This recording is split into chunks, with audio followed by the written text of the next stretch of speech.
médecin généraliste, enseignant-chercheur, qui va faire une intervention de 10 minutes pour permettre le débat avec la salle.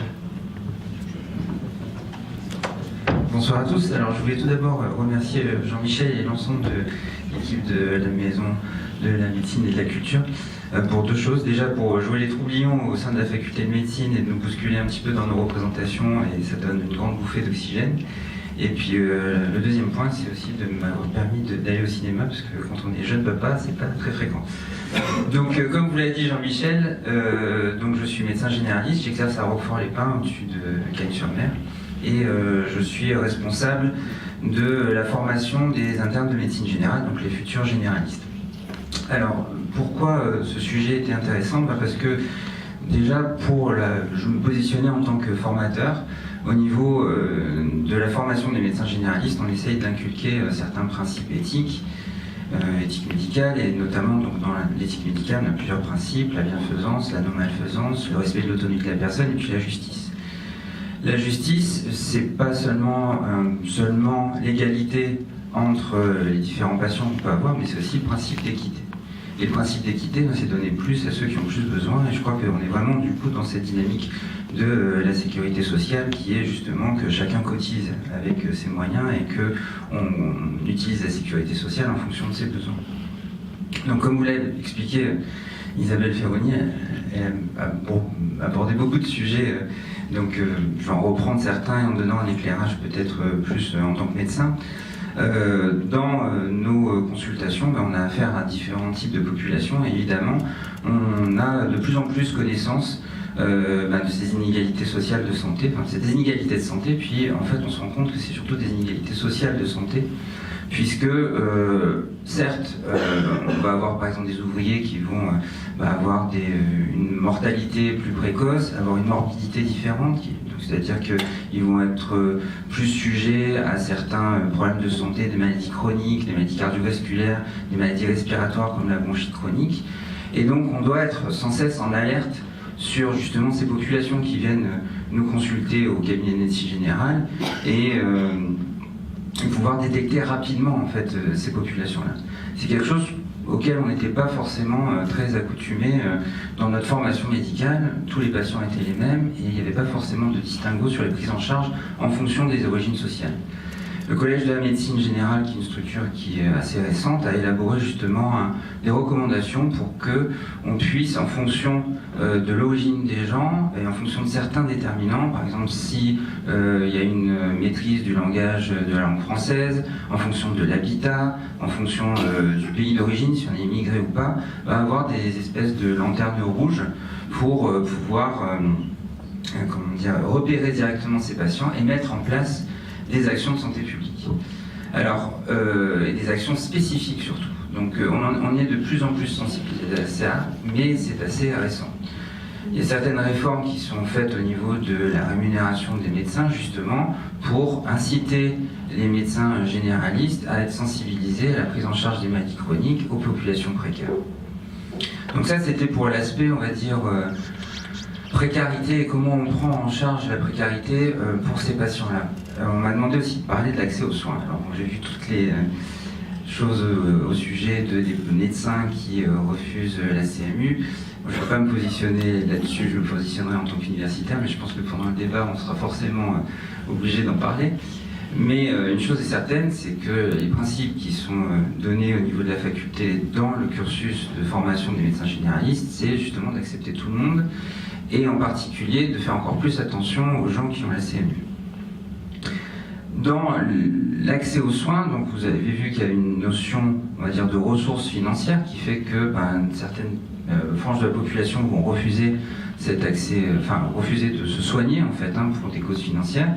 Il y a aussi d'autres choses dont vous entendez parler dans l'accès aux soins. Il y a une histoire géographique. Alors là, c'est un petit peu plus compliqué. Il faut revenir aux ordonnances de 45. Je vais essayer de passer vite sur l'histoire. Mais avant les ordonnances de 58, la création des CHU. Avant la création des CHU, on s'appuyait beaucoup sur la médecine de ville. C'était comme on peut voir dans les anciens films, avec le notable du village, etc. Et puis il y a eu la création de la sécurité sociale, puis il y a eu les hôpitaux avec le salariat de certains médecins, et puis la création de l'universitarisation très forte de ces hôpitaux avec l'élite médicale qui en fait enseignait dans ces hôpitaux-là. Et du coup, il y a eu un clivage en fait entre la médecine de ville et puis la médecine hospitalière. Ce qui fait que quand on était très bon, on arrivait à rester à l'hôpital, et puis quand on était moins bon, finalement on se retrouvait en ville. Il y a eu aussi une autre problématique, c'est que certains spécialistes n'ont pas pu rester à l'hôpital et forcément aller en ville. Des médecins généralistes qui étaient seuls à prendre en charge se sont vus enlever certaines prérogatives parce que justement il y avait des spécialistes. Maintenant, quand on est diabétique et quand on est en ville, souvent on va voir le diabétologue et on n'est pas pris en charge seulement par son médecin généraliste. Par contre, si vous allez dans les campagnes, il n'y a pas de diabétologue et le médecin généraliste prend tout en charge. Donc il a commencé à avoir un petit peu des disparités au niveau régional, déjà sur les missions en fait des médecins généralistes qui créent le maillage et qui sont à la première porte d'accès aux soins. Donc, sur l'accès aux soins, il y a eu cette problématique-là. Et ce qu'il faut mettre aussi en balance, c'est que on entend beaucoup les jeunes médecins ne veulent plus s'installer en ville, les jeunes médecins ne veulent pas aller à la campagne, mais il faut essayer de positionner ça dans un contexte d'aménagement du territoire. On a fait beaucoup d'études sur les jeunes médecins qui sortent de nos cursus pour savoir qu'est-ce qu'ils avaient envie de faire, comment ils avaient envie d'exercer. La plupart d'entre eux, ils préfèrent le salariat. Il y a un effet générationnel, on parle beaucoup de féminisation de la profession médicale en disant il y a de plus en plus de femmes, donc il y a de plus en plus de temps partiel, et du coup il y a moins de temps disponible pour traiter les patients. En fait, c'est pas du tout un effet de genre, c'est un effet générationnel, que ce soit des femmes ou des hommes. En fait, il y a une aspiration qui est toujours la même, il n'y a pas ce sacerdoce qu'on connaissait avec le médecin qu'on faut réveiller en plein milieu de la nuit. Maintenant, on est d'accord pour s'occuper à 100% des patients, mais pas à 100% du temps. C'est-à-dire qu'il y a des réorganisations qui se font. Et donc c'est pour ça que de plus en plus, on voit émerger des solutions qui sont les pôles et maisons de santé, avec des regroupements de médecins, des cabinets de groupe, et puis aussi des équipes pluriprofessionnelles avec des infirmières, des kinés, etc., qui se mettent sous le même toit, parce qu'on se rend bien compte que la prise en charge des patients, c'est pas le médecin généraliste seul, quoi. Il s'inclut dans un paysage avec plusieurs acteurs, puis souvent ce médecin il est aussi en couple, donc il faut trouver un métier pour son partenaire. Donc voilà, c'est tout un contexte qui fait que cet accès aux soins, c'est finalement plus une problématique d'aménagement du territoire qu'une problématique médicale à proprement parler, sauf peut-être sur ces histoires de refus de soins pour les patients porteurs de la CMU. Un autre point qu'a développé Isabelle Ferroni, c'est qu'en fait, au niveau des politiques, on va dire, de santé, on est plus dans du traitement du problème au coup par coup. Alors on a des plans Alzheimer quand on a des politiques qui sont plus sensibilisées à ça, des plans BPC, enfin des plans en bronchite chronique, et on va de plan en plan. On essaye de segmenter, on a segmenté les patients avec des réseaux diabète, des réseaux cardiovasculaires, etc., qui font qu'il n'y a pas de soins intégrés. Et en fait, on se rend compte avec les déterminants de santé qui sont de plus en plus sociaux qu'en fait, on prend en charge des personnes globales, des personnes, et on doit les prendre en charge en globalité avec tous les déterminants sociaux. Donc il doit avoir une prise en charge sociale et il doit aussi avoir une prise en charge multidisciplinaire. En tout cas, c'est comme ça qu'on essaye de former nos internes, c'est-à-dire dans une approche vraiment en partenariat avec le médico-social et pour essayer de repérer directement les causes en fait des inégalités de santé. Enfin, je terminerai juste sur un autre petit éclairage par rapport à, peut-être pour agrémenter encore un peu le débat.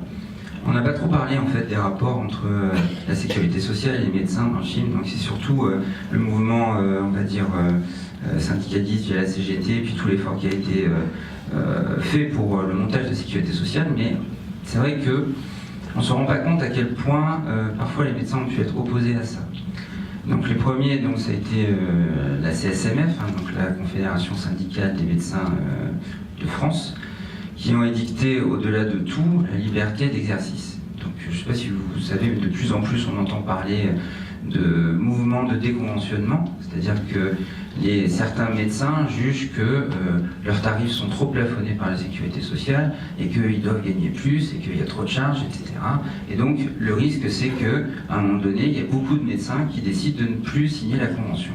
On n'a pas trop parlé de la convention dans le film, mais il faut imaginer que la convention, c'est des syndicats de médecins qui vont négocier en fait avec la sécurité sociale leurs tarifs. On est dans un système qui est quand même assez particulier finalement, parce que pour que les médecins, enfin jusque-là on va dire, pour que les médecins augmentent leur rémunération, ils devaient augmenter leur nombre d'actes. Autrement dit, faire de plus en plus de consultations.